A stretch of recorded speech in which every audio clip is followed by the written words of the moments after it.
오늘 주님이 주시는 말씀 같이 보겠습니다. 자, 오늘 주시는 말씀 야고보서 5장 13절 한 절입니다. 너희 중에 고난 당하는 자가 있느냐? 저는 기도할 것이요. 즐거워하는 자가 있느냐? 저는 찬송할지니라. 한 절의 말씀인데요. 이 말씀 가지고 제가 오늘 주님이 계속해서 야고보를 통해서 우리에게 주시는 말씀을 나누려고 합니다. 지난주에는 바로 전절이죠. 12절에 맹세하지 말아라 라는 말씀으로 우리가 시간을 같이 보냈는데요. 오늘은 이 고난 당하는 자들이 있느냐 그러면서 하시는 말씀이 뭐라고 말씀했어요? 저는 기도하라는 거예요. 이제 개인적인 이슈들이에요. 그리고는 즐거워하는 자가 있느냐? 저는 뭐 하라고요? 찬송할지어다 그랬어요. 이 말씀 우리가 깊이 상고하면서 이 야고보서에 나오는 이 말씀을 받는 자들이 누구라 그랬던가요? 크리스찬들인데 복음 때문에 예루살렘 교회에서 흩어져 나가서 지금 현재 중동 지방에 흩어져 사는 사람들, 그분들이에요. 근데 그분들이 예수님을 열심히 믿는데 이 고난이 있다는 거예요. 이 고난이란 이 단어는 크리스찬들에게는 아주 익숙한 단어예요. 이 고난이란 단어가요. 이 흩어진 그 12지파들이 유대인 크리스찬들이 일반적으로 고난을 받았다면 이런 고난들이겠죠. 경제적인 고난 분명히 있을 테고, 또는 육체적인 고난도 있을 테고, 또는 가정적인 고난도 있을 테고, 또는 직장이나 사회생활에서의 고난도 있을 터이고, 또는 어떤 사람은 신앙적인 고난도 분명히 경험하고 있었을 거예요. 우리 크리스찬들도 마찬가지인데 우리가 이런 고난을 딱 경험할 때 특히 이 12지파들에게 야고보가 이런 얘기했어요.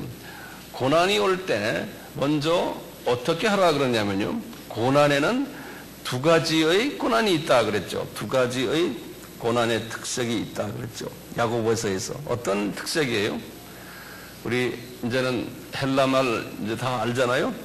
페이 라스모스 고난과 세이라조의 고난이 있다는 거예요. 그러니까 고난이 딱 올 때 우리도 어떤 고난인가를 먼저 한번 점검할 필요가 있죠. 우리 개인 속에서 고난이 올 때 세이라스모스의 시험인가 예컨대 주님이 나를 사랑하기 위해서 더 심한 어려움을 나에게 허락하시는가, 안 그러면 내가 어떤 죄를 지어서 그 죄 때문에 오는 고난인가, 이런 그 고난의 그 소스가, 원인이 어디 있나를 먼저 한번 우리가 점검할 필요가 있어요. 그러기 위해서는 뭐 해야 되느냐? 먼저 기도를 시작해 보자는 거예요. 기도로서 이 두 고난을 한번 원인 분석을 해볼 필요가 있다는 거예요. 이게 성서적인 고난을 향해서 우리에게 주시는 첫째 메시지예요. 우리 삶 속에서요, 고난이 엄청나게 여러모로 경험하게 돼요. 경제적인 고난이 지금 우리에게는 없는 것 같은데 이 자본주의 이 사회에서는 경제적인 고난이 엄청나게 많아요. 부자 나라일수록 경제적인 고난이 상대적으로 더 많아요. 부자 나라일수록요. 나라는 부자인데 개인은 가난한 게 이 선진국 자본주의 사회의 특색이에요. 나라가 가난하면서 사람도 가난한 거하고 또 다른 고난이에요. 우리는 이 자본주의 사회는요, 특히 이 서구 스타일의 자본주의 사회는 나라가 부자일수록 상대적인 빈곤을 우리가 느끼게 돼요. 소비가 점점 더 많아지면서요, 수입은 어느 선에 있는데 텔레비전이나 뉴스나 또는 광고나 길거리의 모든 그 광고들, 우리 주변에 있는 모든 것이 돈을 쓰도록 만들어놨어요. 그래서 돈을 벌어라 그래 놓고는 다 써라는 거예요.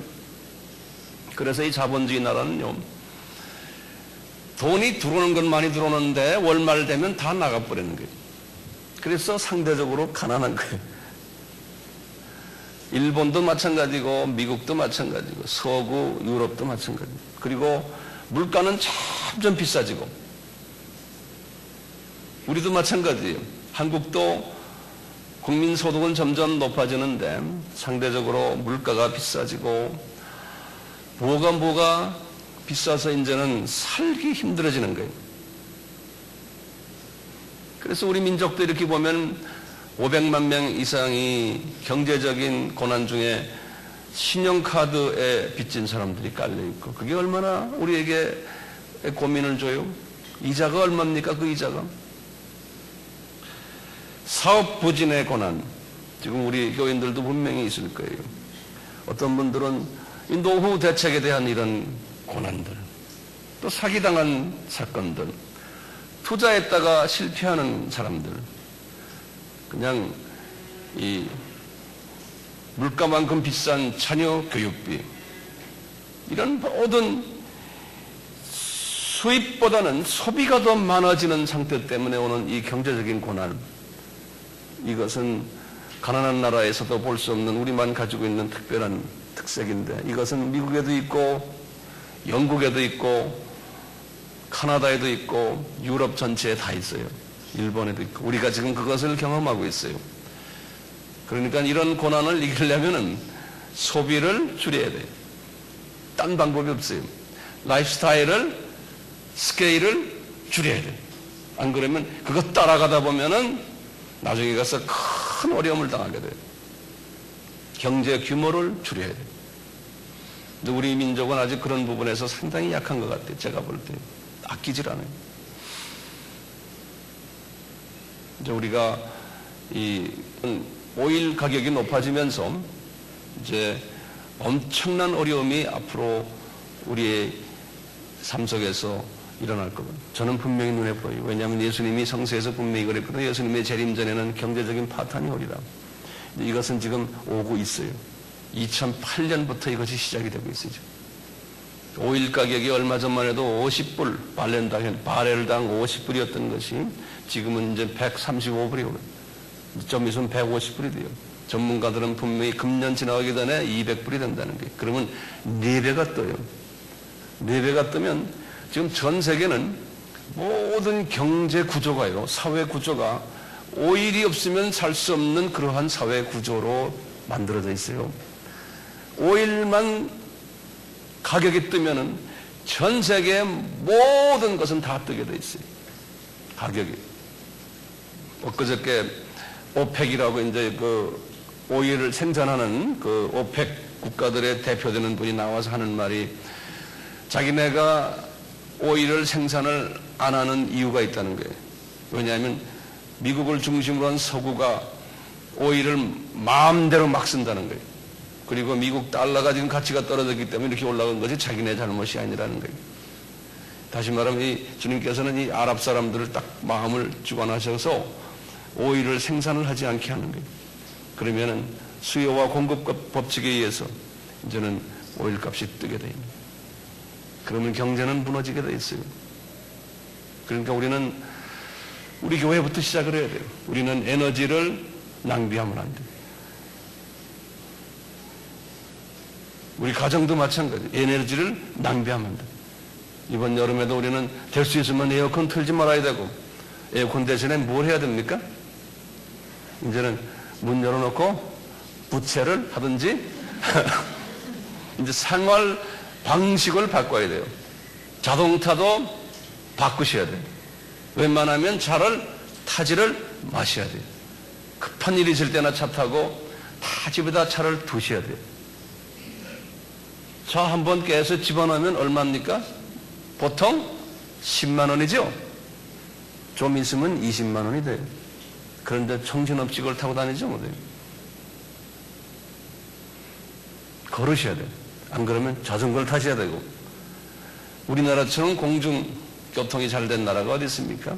그걸 타고 다니셔야 돼요. 제가 이렇게 말하는 내가요.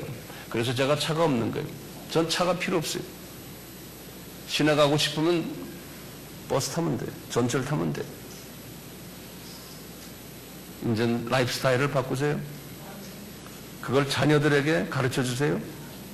부모님들이요, 자녀들에게 뭐라고 그랬어요? 보여주셔야 돼요. 이런 경제적인 어려움, 우리가 끝없이 이제 앞으로 올 거예요. 건강에서 오는 고난은 말할 것도 없죠. 모든 음식들이, 모든 주변의 것들이 우리를 성인병 걸리도록 만들어 놨잖아요. 음식점에 겁이 나서 못 가는 거예요. 음식을 우리가 이렇게 골라 먹어야 되는데 그렇지 않잖아요. 그러니까 우리가 성인병에 걸리는 그러한 일들이 일어나고, 직장에서 오는 고난 말도 못하죠. 예수님 때문에 오는 차별되고 열등의식도 있고, 또 어떤 때는 퇴직에 관한 문제도, 상관과 동료와 부하 직원과의 갈등들, 진급을 하지 못하는 또는 여러 가지 갈등들이 직장에 있잖아요. 이런 모든 고난들 우리 크리스천들에게 다 있죠. 신앙생활에서 오는 고난들도 얼마나 많아요.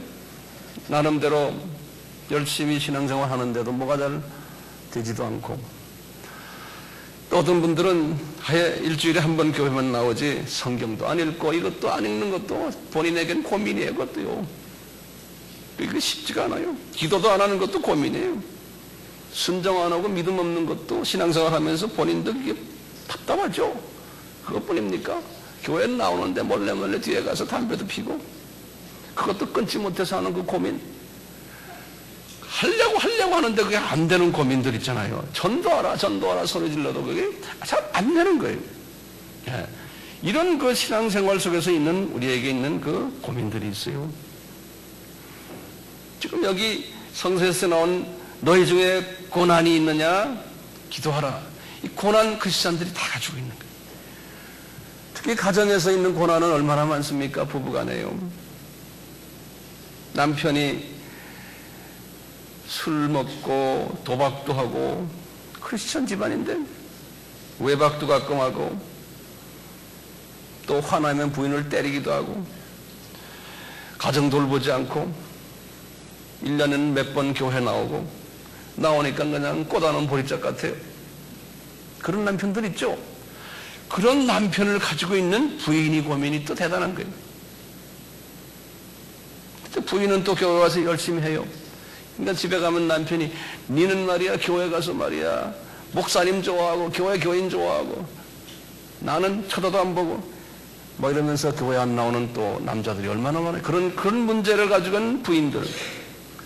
또 어떤 분은 남자가 열심히 하는데 이 부인이 또 못된 여자들도 있잖아요. 신앙생활 잘 안 하고 여자들 술 먹고 도박하고 외박하는 여자들도 있다고 그래요. 집 돌보지 않고요, 자녀도 안 돌보고 화투치기 좋아하고,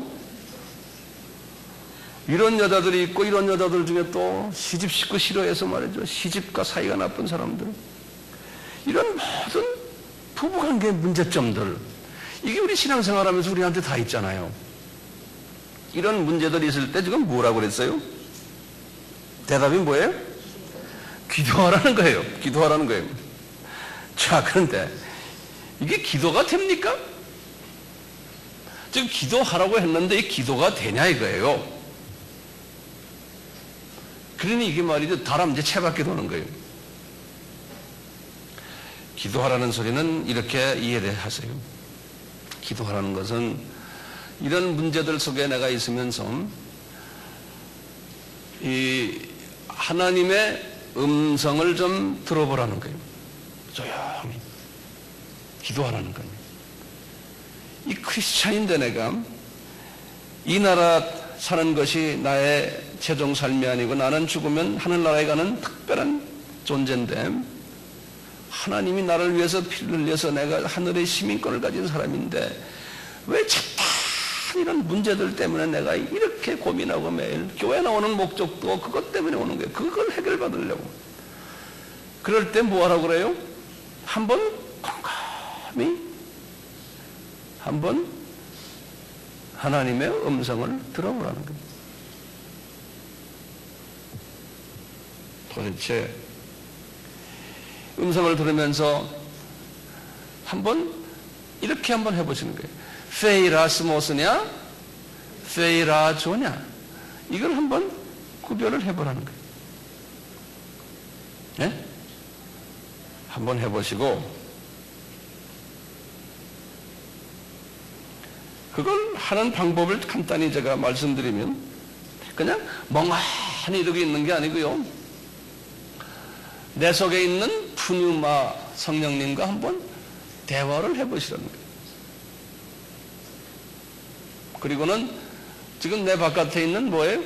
파라클레토스 성령님과 한번 대화를 해보시라는 거예요. 잘 안 되지만 노력을 해보라는 거예요. 그리고는 하나님의 말씀 읽기 싫으면 읽지 마세요.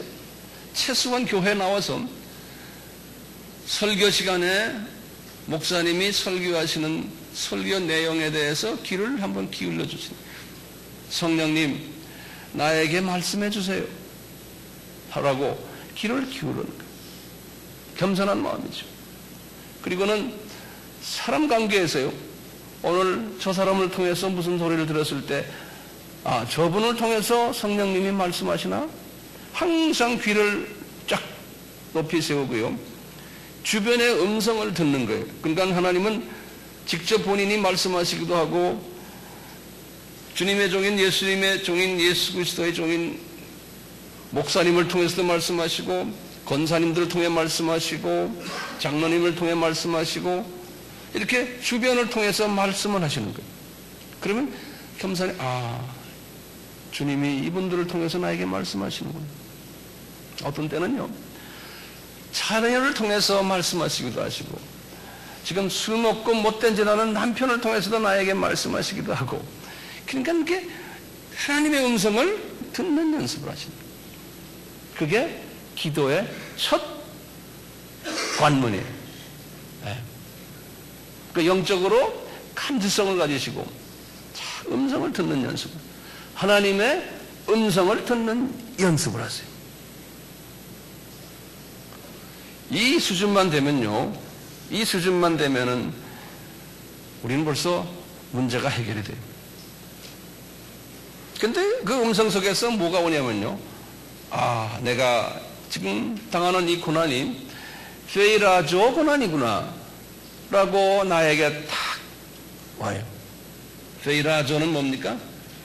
내가 실수를 해서, 안 그러면 내가 무슨 죄를 지어서 나에게 오는 고난이구나 라고 깨달으면 어떻게 해야 돼요? 그때 되면은 첫째 뭐 해야 돼요? 여기 야고보서 1장 14절에서 16절에 그랬거든요. 이 페이라조 이 고난은 자기의 욕심에 끌려 미혹되기 때문에 오는 거라는 거예요. 그러니까 나의 어떤 욕심, 이기주의, 이 욕심이 잉태하면은 죄를 낳는데, 죄가 요걸 빨리 해결을 안 하면 장성해가지고 사망을 가져온다는 거예요. 네. 그런 하나님의 자녀지만 끊임없이 삶이 괴로운 거예요. 이 사망을 가져온다는 건요, 삶이 재미가 없는 거예요.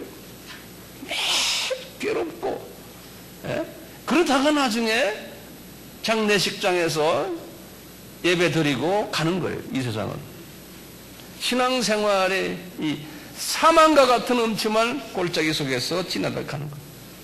왜냐하면 내가 죄를 지으면 주님께서 사탄을 허락해버려요. 그러니까 요한복음 10장 10절에 예수님이 하신 말씀이 있어요. 이 사탄은 도둑인데, 도둑이 오는 것은 나를 도둑질하고 그 다음에 나를 죽이고 멸망시키기 위해서 온 거라는 거예요. 주님이 우리가 죄를 지었을 때 사탄을 허락해 주는 거예요. 그 놈이 와가지고는 나를 데리고 노는 거예요. 나를 다 뺏어버리고, 나에게 있는 평강 다 뺏어버리고, 하늘의 소망 다 뺏어버리고, 그래서 그냥 완전히 구원은 무효가 되지 않지만 이 세상이 지옥같이 살게끔 만들어 놓는 거예요. 그런데 예수님은 양으로 생명을 얻게 하시고 그 생명을 더 풍성히 얻게 하신다고 그러셨잖아요. 예. 그 문제는 요 페이라조 고난이 왔을 때는요, 빨리 뭐 해야 돼요? 요한 1서 1장 5절에서 10절을 집에 가서 한번 읽어보시면요, 그 중에 유명한 구절이죠. 너의 죄를 자백하면, 예? 그는 미쁘시고 의로우사 우리를 깨끗게 해주신다 그랬잖아요. 그러니까 이 음성이 오면은 주님 죄송합니다, 예수님 죄송합니다, 자꾸 자백을 하라는 거예요. 자백. 근데 이 자백은 그냥 하면 안 되잖아요. 입으로만 하면 안 되잖아요. 이 하트 깊은 데서부터, 예? 하트 깊은 데서부터 고백을 하는 거예요. 그러려면은 내 속에 있는 푸뉴마 성령님과 대화를 하고 파라클레트 성령님의 주시는 바람과 같은, 불과 같은, 물과 같은, 비둘기와 같은 그 성령님의 씻으심과 태우심과 잘르심, 이걸로 해서 말씀 모임 검을 받아서, 그래서 이 속을 깨끗이 하면요, 내 속에 있는 쓴뿌리들이 없어지면서 내가 깊은 마음으로, 그냥 회개하는 마음으로 주님 앞에 내가 용서를 빌 수가 있어요. 이렇게 주님의 음성을 들었을 때 첫째 느끼는 것이 나의 무슨 잘못 때문에 오는 페이라조가 있을 때는 이렇게 하시라는 거예요. 그런데 음성을 듣는데 이게 페이라조가 아니구나, 페이라스 모스구나 할 때는 어떻게 하라는 거예요? 성서에서 1장에서 뭐라고 그랬어요? 페이라스 모스의 고통이 오는 거예요. 다 정말 열심히 하는데 주님 일 내가 열심히 하는 거예요. 헌금도 많이 내고 시간도 많이 내고 교회 와서 그냥 거의 살다시피 하고 전도도 많이 하고 미션 필드에도 나가고 다 하는데 이 어려움이 올 때 1장에서 뭐라고 그랬어요? 1장에서 야고보서 1장 2절 3절에서 뭐라고 그랬어요? 내 형제들아 너희가 여러 가지 시험을 당하거든 뭐라고 그랬어요? 온전히 기쁘게 여기라는 거예요. 그럴 때마다 할렐루야 할렐루야라는 거예요. 왜? 이것이 올 때는 믿음의 시련이 인내를 만들어낸다는 거예요. 예수님도 분명히 그렇게 말씀하셨죠. 마태복음 5장 8복에서 무슨 말씀을 했어요? 10절에서 12절의 말씀이에요. 의를 위하여 핍박을 받는 자는 복이 있나니 저희는 천국을 가질 것이요 너희를 제자들이에요. 이렇게 착한 일하고 이렇게 복 있는 일을 하는데도 너희를 욕하고 박해하고 거짓말로 내 마음을 아프게 하고 모든 악한 말들 있는데 다 주셔서 나에게 막 핍박을 할 때 너희들은 복이 있다는 거예요. 예? 이 페이라스모스의 고난이에요. 왜냐하면 그럴 때 하늘의 상이 크기 때문에, 그렇기 때문에 즐거워하고 기뻐하라는 거예요. 그러니까 주님의 선한 일을 할 때마다 어려움이 올 때 이것은 기쁨의 대상이라는 거예요. 왜 그럴까요? 고난이 오면 어떻게 돼야 돼요? 우리를 어떻게 하려고 그래요? 고난을 주는 목적은요, 선한 일을 하는데도 고난을 주는 목적은 우리를 더 마음을 가난하게 만들어서 애통하게 하고, 그리고 내 속에 온유가 생기고, 그러다 보면 내 속에 있는 푸뉴마와 대화를 깊이 하게 되고 말씀의 검을 또 먹게 되고, 이렇게 해서 내 속에 어떻게 됩니까? 하트가 순수해지는 거예요. 쓴 뿌리들이 점점 더 많이 없어지는 거예요. 그러다 보면 어떻게 되면 이 하트가 순수해지면 어떻게 돼요? 영의 눈이 뜨게 되는 거예요. 영의 눈이 뜨니까 내가 전하라를 볼 수 있는 눈이 보이는 거예요. 그렇죠? 그러니까 인내할 수 있는 거예요. 이 세상이 내 세상이 아니구나라는 것이 보이기 시작하는 거예요. 저 세계가 보이는 거예요. 저 세계가. 그러니까 이 세상에서 있는 모든 것들이 나를 지배할 수가 없는 거예요.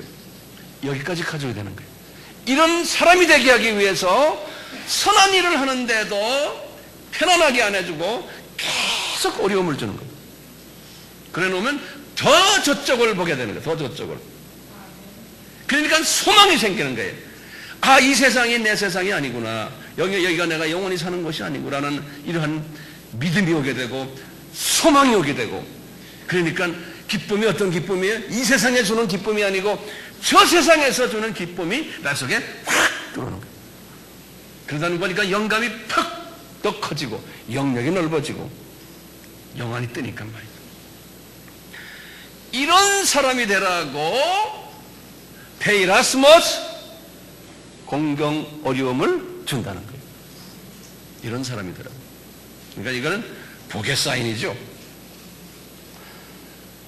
이런 괴로움이, 곤경이 오면요, 어떻게 우리가 기도를 시작하냐면은 이제 내 자신의 연약함을 노출해요. 매일매일 내가 한시적인 정말 아무것도 아닌 피조물이라는 것을 깨닫게 돼요. 저도 마찬가지예요. 내가 무능한 한 존재라는 걸 깨닫고 내가 스스로 아무것도 할 수 없다는 것을 깨닫게 돼요.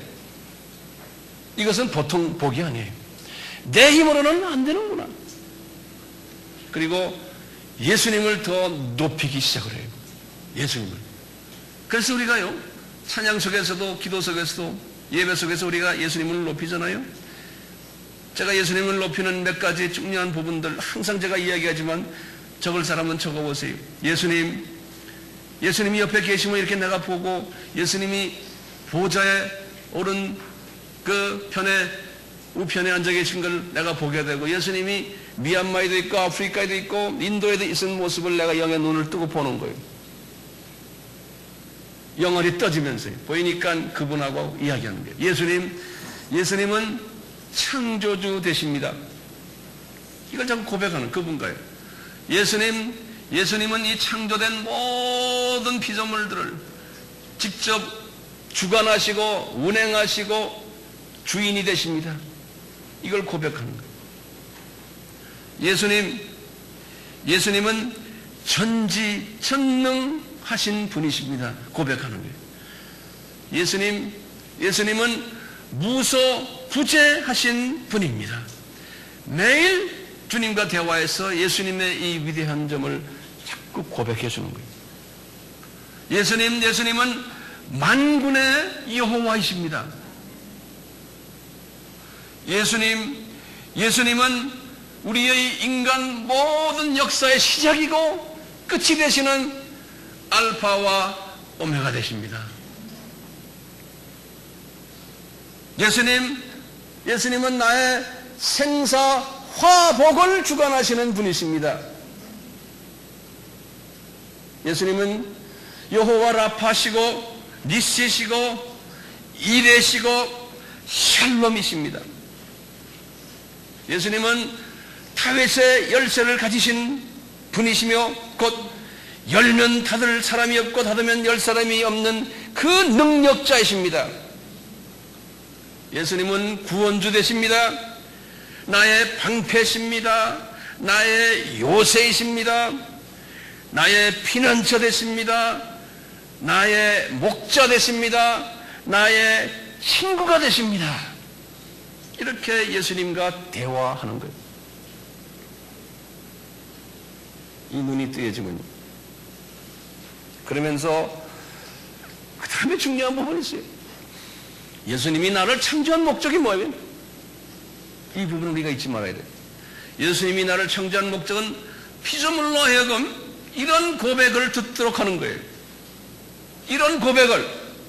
그리고는 한 단계 더 올라가서 이 피조물들이 이런 고백을 하면서 예수님을 예배케 하고 경배하고 찬양하고 존귀히 여기며 의지하게 하기 위해서 우리를 창조하신 거예요. 이 창조의 목적이 그거예요. 그렇기 때문에 우리는요, 이 고난을 주문해서 이 고난을 통해서 이 단계까지 가주는 거예요. 그래서 예수님은 나의 하나님이시고, 그러니까 예수님은 영원히 나를 통해서 경배받으시고 찬양받으실 분이십니다. 이것을 하는 거예요. 이걸 깨달은 다음에, 이걸 한 다음에 그 다음 단계가 있어요. 그 그 예수님의 마음과 내 마음을 하나로 연락을 하는 거예요. 이게 다 기도예요. 그러니까 그분의 마음이 뭔지를 말씀을 통해서 깨닫고 그분의 마음과 내 마음을 하나로 연락하는 거예요. 이렇게 하기 위해서 주님이 우리에게 고난을 주시는 거예요. 그렇게 하라고. 그것뿐입니까? 이분의 뜻을 알게 되면요, 이분의 뜻은 뭡니까? 이분의 뜻은 지상 계명이에요. 예컨대 우상 섬기지 않는 거예요. 이 세상에 있는 중요한 것을 예배하면 안 되는 거예요. 거기에 대해서 내 마음에 다 가면 안 되는 거예요. 그 다음에 뭡니까? 지상 계명에서 즉 수평, 이웃, 주 안에서 구원받은 하나님의 자녀들을 내가 무조건 아가페적으로 사랑하는 거예요. 화평의 도구가 되는 거예요. 이게 주님의 뜻이에요. 그거 한 사람들이 그 다음에 어떻게 하라는 거예요? 나가서 지상 명령을 하라는 거예요. 이 예수의 사랑을 모르는 자들에게 이 사랑을 전해주라는 거예요. 이것이 하나님의 뜻이에요. 이 뜻을 이루기 위해서 우리는 영의 눈이 밝아져야지만 이 뜻을 이룰 수가 있어요. 하나님의 뜻이 뭔지를 알려면 영의 눈이 밝아져야 되거든요. 영의 눈이 밝아지려면 주님이 그냥 밝게 할 수가 없는 거예요. 왜냐하면 우리는 이 세상에 살기 때문에 우리는 육의 눈이 밝고 혼의 눈이 밝아요. 하나님의 자녀지만 영의 눈은 밝지가 않아요. 하나님의 자녀지만 영의 눈을 밝게 하기 위해서 어떻게 해야 돼? 이 세상에 보이는 육의 것과 혼의 것을 뺏어버려요. 그래 놓으면 영의 눈이 밝아질 수 있는 거예요. 가장 행복한 사람은 어떤 사람이에요? 육의 눈도 밝고 혼의 눈도 밝고 영의 눈도 밝으면 세상에 이것처럼 행복한 사람이 없어요. 그게 진짜 복 있는 사람이에요. 이 사람은 성서에서 누굽니까? 내가 볼 때는 다윗 왕이요. 바울도 이거 없었어요. 바울도요. 이 영의 눈을 뜨게 하기 위해서 육과 혼의 눈을 뺏어버렸어요. 바울에게도요. 베드로도 마찬가지예요. 다 뺏어버렸어요. 과거 2000년 동안 주님을 섬겼던 많은 사람들이요. 주님이 쓰시는 분들은 다 뺏어버려요.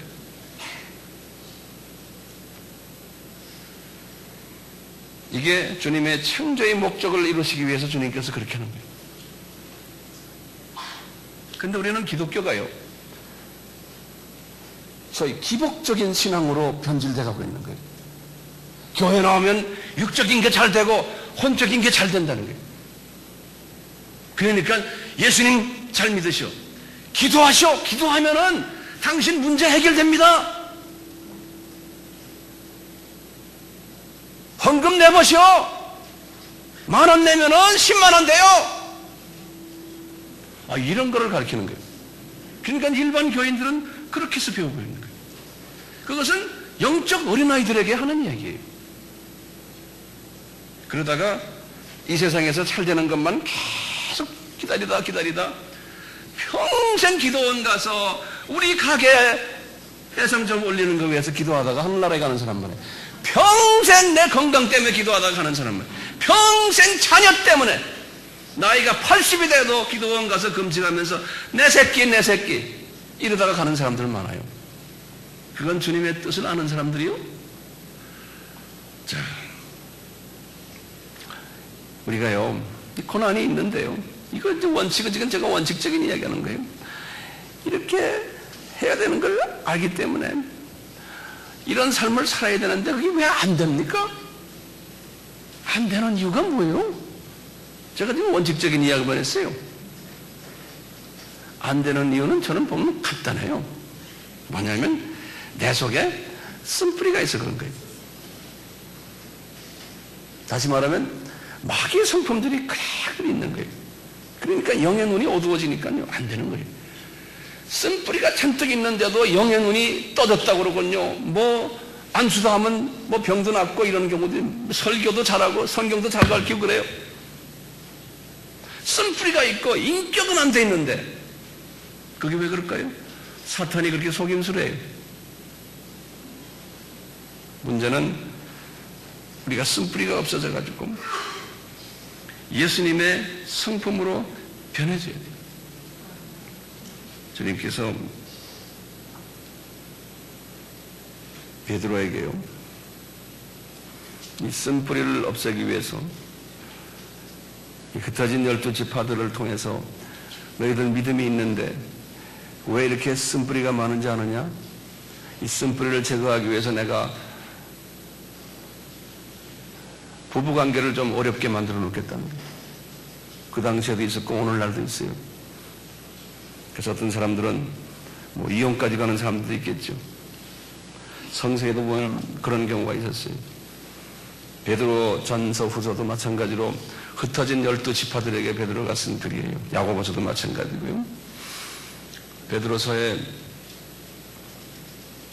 베드로전서 3장 한번 열어봐 주시겠어요?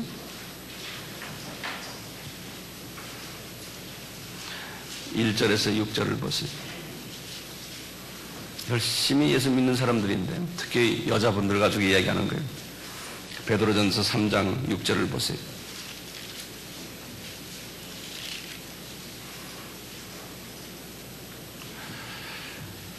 아내된 자들아, 이와 같이 자기 남편에게 순복하라. 이는 혹 도를 순종치 않는 자라도 말로 말미암지 않고 그 아내의 행위로 말미암아 구원을 얻게 하려 함이니 너희의 두려워하며 정결한 행위를 봄이라. 너희 단장은 머리를 꾸미고 금을 차고 아름다운 옷을 입은 외모로 하지 말고 오직 마음에 숨은 사람은 온유하고 안정한 신령의 썩지 아니할 것으로 하라. 이는 하나님 앞에 값진 것이니라. 전에 하나님께 소망을 두었던 거룩한 부녀들도 이와 같이 자기 남편에게 순복함으로 자기를 단장하였나니 사라가 아브라함을 주라 칭하며 복종한 것 같이 너희가 선을 행하고 아무 어려운 일에도 두려운 일에도 놀라지 아니하므로 그의 딸이 되었느니라. 이 말씀은 무슨 말이냐면 여기 보시면 보세요. 주님이 신앙생활을 잘하는 여자들, 가정 부인들, 대부분의 그런 사람들이 남편 때문에 어려움이 있는 거예요. 여기에도 보면 분명히 있어요. 지금 12지파들 중에서 그런 거예요. 그러면서 하시는 말씀이 이 남편을 하나의 내가 나의 그 하트가 순수하게 되는 도구로 사용하신다는 거예요. 남편은. 여기 보세요. 다시 보세요. 아내된 자들아 이와 같이 자기 남편에게 순복하라. 그런 남편인데도 그 남편에게 순복하라는 거예요. 이는 왜 그러냐? 이는 혹 도를 순종치 않은 자라도, 도를 순종치 않다는 것은 남편이 믿음이 없고 교회도 잘 안 나오고 술 먹고 도박하고 외박하는 남편이라는 거예요. 이런 남편이라도 남편에게 순복하라는 거예요. 하나님이 그렇게 페이라스모스의 시험을 허락했다는 거예요. 네? 왜 그러냐 그래요. 왜 그래? 거기 보세요. 그 아내의 행위로 말미암아 누가 구원을 받아요? 남편이. 그러면 부인 보고 어떻게 행하라고 그랬어요? 2절에 보였어요. 너희의 두려워하며 정결한 행위를 보여라. 하나님을 두려워하고 퓨어 하트를 보여주라는 게 남편한테. 옷 깨끗하게 단장한 이 없고 왜 바깥을 잘 꾸미고 뭐 목걸이 금걸이 잘하고 이걸로써 남편이 변한다는 게 아니라는 거예요. 남편이 부인이 이쁘다고 얼굴 이쁘고 뭐 어쩌고 저쩌고 겉모양을 보고 남편이 변하는 게 아니고 남편은 여자의 하트를 보고 변한다는 거예요. 그렇기 때문에 4절에 그랬어요. 오직 마음에 숨은 사람을 온유하고 안정, 심령이 깨끗하시면 하트가 깨끗한 사람, 하트가 깨끗할 때 남편이 변한다는 거예요.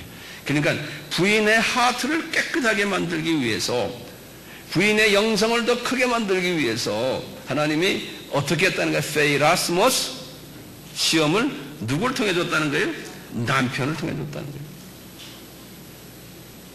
그러면서 사라를 예를 들었어요. 사라를 봐라. 여러분들, 난 이 말씀 이렇게 들으면서, 아브라함 참, 사라가 볼 때는 아브라함은 골치 아픈 남편이에요. 사라 입장에서 보면요. 10살 많은 남편이에요. 젊은 남자도 아니에요. 자기 일을 봤을 때 10살 위의 남편이 하루아침에 나 하나님의 음성 들었다 그러군요. 우리 고향 떠나자 그러는 거예요. 이 여자가 골치 안 아파요. 거기다가 안 그래도 그 당시에 아브라함 시대에는 남자가 한 30세 되면은 첫 아이를 낳았어요. 그게 창세기 12장이고 홍수 이후에 그랬는데 홍수 전에는 100살에 첫 아이를 낳았거든요. 근데 아브라함이 그 당시만 해도 나이 60이었는데 애가 없어요. 그 여자가 불편한 관계에 있었어요. 남편하고. 아이도 없는데 갑자기 고향 떠나자 그러는 거예요. 이제 우리 식으로 말 역마살 걸린 사람이죠. 그래서 순정하고 떠났잖아요. 쭉 가서 이렇게 저렇게 해서 한 15년 동안 길거리에서 방황하다가 가나안 땅에 내려왔는데 가나안 땅에 와서도 또 애굽으로 가자 기근이 좀 있어서 애굽에 가가지고 애굽의 바로왕이나 그 관리들이 사라에 대해서 눈독을 들이니까 이분이 그냥 웬만해서는 마누라 주려고 그래. 자기의 그 속셈을 차리기 위해서. 여자 입장에서는 참 기분 나쁘죠? 그것뿐이에요. 할 수 없어서 남자가 좀 모르겠어요. 바람기가 있어서 그런지 자기 몸종을 줘버렸잖아요. 그래서 그 사이에서 아이가 나왔잖아요. 그러면서 이제는 그 아이의 이스마엘에 대해서만 신경 쓰고 자기를 돌보지도 않는 거예요. 그러니까 아브라함은 우리가 사라의 입장에서 볼 때는요, 참 좋은 남편이 아니에요. 나중에 아이를 낳았을 때, 이삭을 낳았을 때도 그 내보낸 이스마엘에 대해서 항상 생각하고 있었고, 그러다가 아이를 잘 키워놓으니까 하나님의 음성 들었다 그래놓고 모리아산에서 이놈 죽이자 그러는 거예요. 이 사라의 입장에서 볼 때 이 보통 재미없는 남자, 재미있는 남자가 아니잖아요. 그렇지만 사라는 그것을 쭉 참고서 남편을 하나님의 종을 만들기 위해서 꼭 참았다는 거예요. 그러면서 지금 말씀하시는 거예요. 사라의 예를 드는 거예요. 지금 여기 앉아있는 분들도 이런 사라들이 많아요. 그래야 안 그래요? 한번 봅시다. 누가? 속썩이는 남편들. 어느 정도 남편들이 그래서 이만큼 올라온 사람들 많잖아요. 지금 우리 교회 나가 보니까 그 부인들 때문에 남자가 지금 저기에 그래도 이렇게 앉아있는 사람들이 있어요. 요 테이블에도 있고, 저 테이블에도 있고, 저 테이블에도 있고, 여기도 있고, 다 그러네.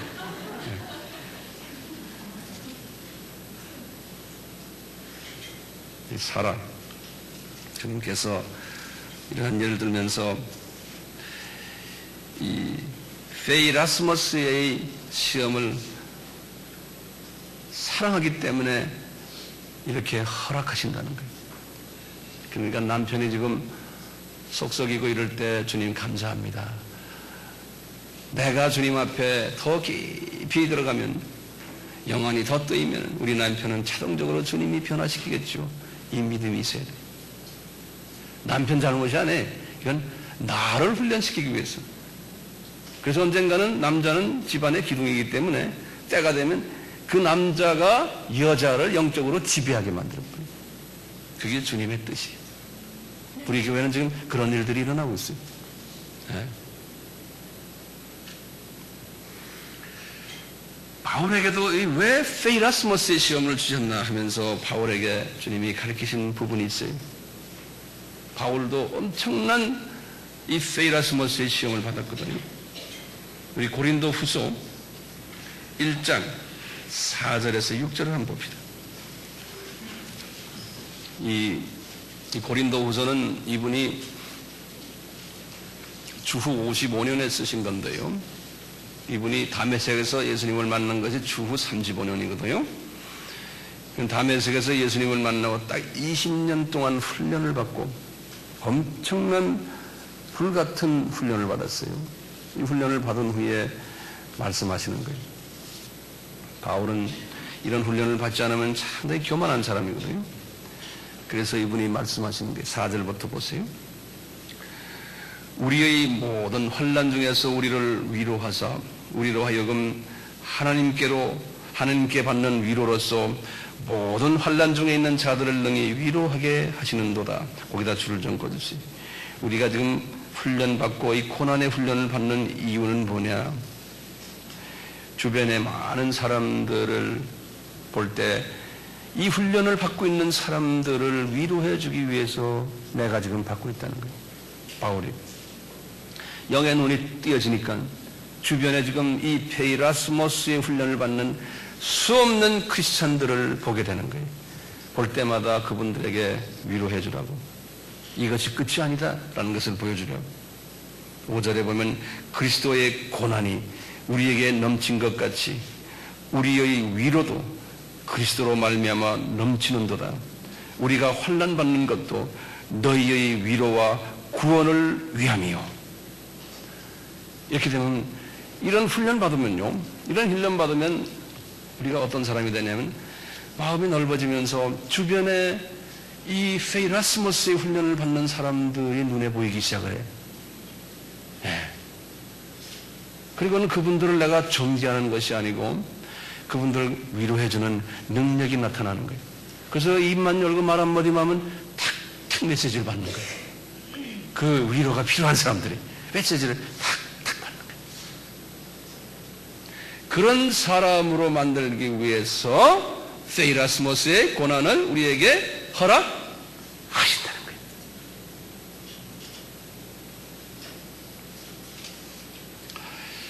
그렇기 때문에 우리 크리스찬들은 고난이 필요해요? 안 필요해요? 고난이 절대적으로 필요한 거예요. 우리 삶의 필수 불가결이 필수 불가결이 따라오게 됐어요. 따라오게 됐어요.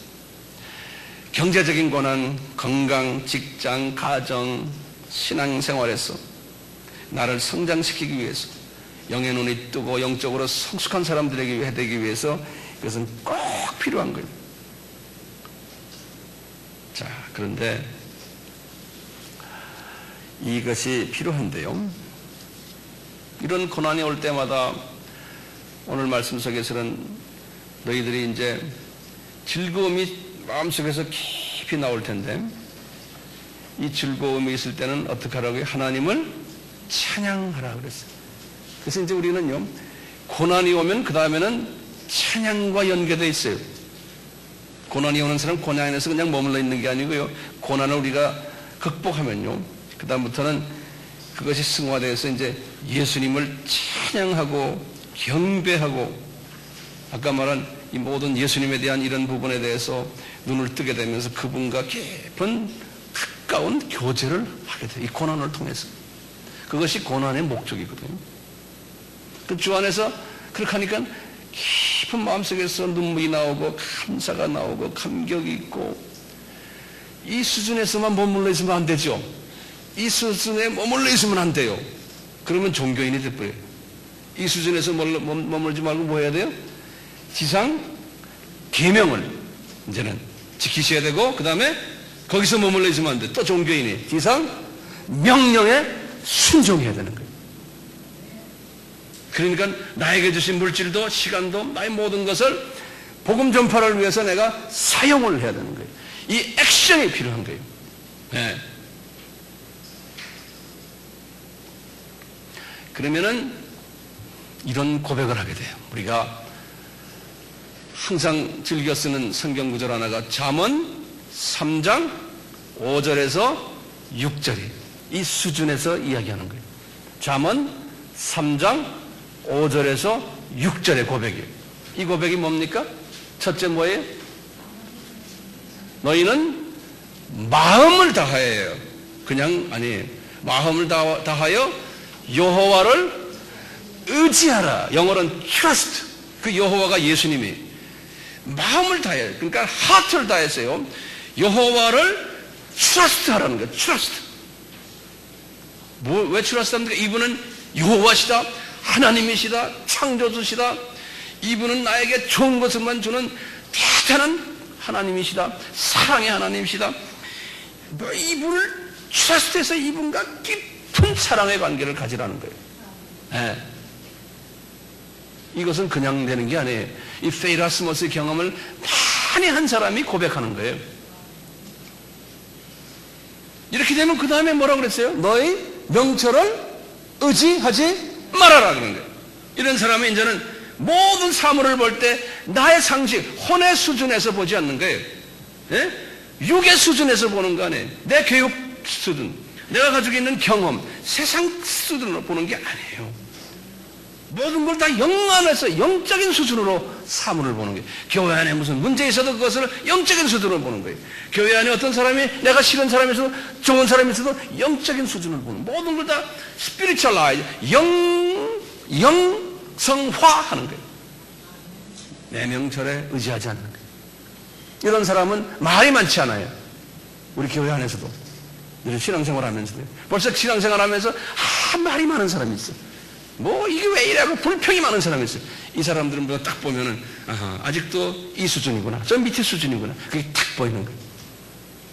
좋은 일이 있으나 나쁜 일이 있으나 이것을 영의 수준으로 보는 사람이에요. 그래서 그 다음에 뭐라고 그랬어요? 범사에 뭐라고 그랬어요? 예? 하나님을 인정하라는 거예요. 범사란 말이 이렇게 중요한 말 아닙니까? 범사가 뭡니까? 영어로 제가 뭐라고 그랬어요? At any circumstances. 어떤 상황에 있든지 그게 범사라는 말이에요. 한국말로 그렇게 번역해놨어요. 하나님을 인정하라는, 다시 말해 예수님의 어떤 뜻이 계시기에 이렇게 하시는구나. 예수님이 나에게 페이라스모스의 고난을 주시는 것은 주님의 나를 사랑하기 때문에, 내가 이런 사람이 되라고 나를 사랑하기 때문에 주시는 것이구나. 할렐루야 하라는 거예요. 범사에 감사하라는 거예요. 예? 나에게 있는 문제 때문에 그 문제 안에서 그냥 울고불고 하지 말고, 울고불고 하는 과정도 그 과정 중에 하나예요. 그렇지만 거기에서 머무르지 말고 더 좀 차원을 높이라는 거예요. 그렇게 하면은 약속이 뭐냐? 내가 네 길을 인도하리라 그랬어요. 이 말은 뭐냐? 인도한다는 말은요, 영어로는 그랬어요. I will make your path straight 그랬어요. path라는 건 오솔길이 꼬글꼬글한데 인생길에서 이것을 straight, 직선 길로 만들어주겠다는 거예요. 모든 게 그냥 착착착 풀려나간다는 거예요. 이게 풀려나갈 때마다 이 사람은, 이런 사람은 교만해져요? 안 해. 하나님이 하셨구나. 할렐루야, 할렐루야 하게 되는 거예요. 이런 사람, 그런 사람에게는 길을 그냥 짧은 지름길 줘요. 꼬글꼬글 해주질 않아요. 자, 이런 수준에 되면 고난이 나에게는 유익하고, 내가 고난에 대한 노예가 되지 않고 고난을 엔조이 하는 거예요. 즐기는 거예요. 고난을요, 한번 따라해 보세요. 고난을 즐기자. 고난을 즐기니. 그렇기 때문에 우리는 이 세상 사람들의 고난과는 고난을 보는 눈이 달라요. 이 세상 사람들은 고난, 그것은 마귀가 허락한, 마귀의 자녀들이 가지고 있는 고난이에요. 그 고난과 우리 고난과 비교하지 마세요. 하나님의 자녀의 고난은 복이에요. 그렇기 때문에 예수 믿는 사람이 세상 사람들보다 고난이 더 많겠어요? 적겠어요? 더 많아요. 예수 믿으면 고난이 더 많이 와요. 그건 복의 사인이에요. 예수 믿으면 고난이 없어지고, 예수 믿으면 뭐가 만사가 잘 되고, 그거는 영적 어린아이들에게 하는 이야기예요. 예수 믿으면 여리고성이 앞에 있어요. 가게도 잘 안 돼요. 사업도 어떻게 더 안 돼요. 투자하면 돈 더 잃어요. 사기꾼이 와서 덤벼들어서 내 손 뺏어가요. 예수 믿으면 더 안 돼요.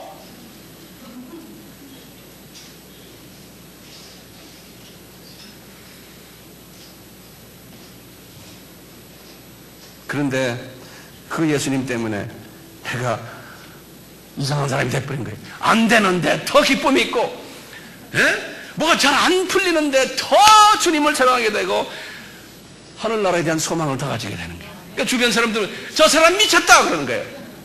남편이 보고도 당신 미쳤어 그러는 거예요. 남편한테서 그 소리 들어야 돼요. 그건 제대로 가는 사람이에요. 그리고 언젠가는 그 남편이 이제 변하게 돼 있어요. 언젠가서. 하나님 우리를 만든 창조의 목적이 뭡니까?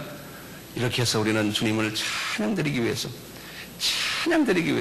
우리의 삶 속에서 페이라스머스를 주셔가지고 이런 일을 하면서 주님을 의지하게 하고 찬양드리게 하고 경배드리게 하고 이분과의 깊은 관계를, 사랑의 관계를 맺게 해서 지상 계명을 순종케 하고 지상 명령을 순종케 하기 위해서.